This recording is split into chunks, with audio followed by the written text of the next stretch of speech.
বলছি শোনো না, ভাবছিলাম যে আজ একটু বাপের বাড়ি যাব। কেন, কয়দিন আগে না এক সপ্তাহ থাইকে আসলা বাপের বাড়ি, আবার এখন কি করতে যাবে? হ্যাঁ মানছি, আমি কদিন আগে ঘুরে এসেছি, তাই বলে কি আমি আজ যাব না? এখন দেখছি ঘন ঘন বাপের বাড়ি যাওয়ার জন্য বায়না করো, একবারে পার্মানেন্ট ওখানে থেকে যাও।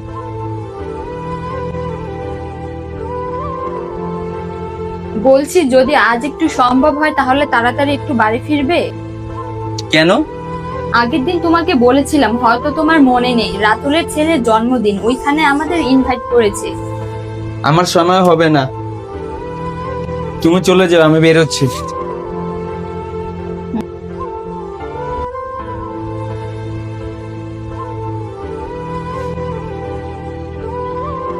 কি হয়েছে, মন খারাপ কেন? না কিছু হয়নি। আর কিছু যদি না হয় তাহলে মুখটা এরকম প্যাঁচার মতো করে আছো কেন? এমন ভাবে জিজ্ঞাসা করছে যেন কিছুই জানো না।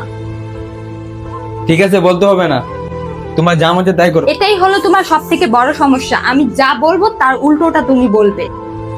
ও আচ্ছা, এটাই তোমার সমস্যা। একবার ভেবে দেখো তো তুমি আমার সাথে কি করছো।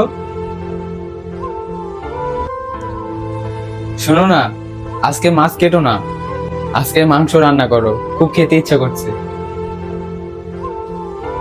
হ্যাঁ হ্যাঁ হ্যাঁ, আমি তো এবারই কাজের মাসি, যখন যা খেতে মন চাবে অর্ডার করবে আর বানিয়ে দেবো, এজন্যই তো আমাকে বিয়ে করেছিলে, তাই না?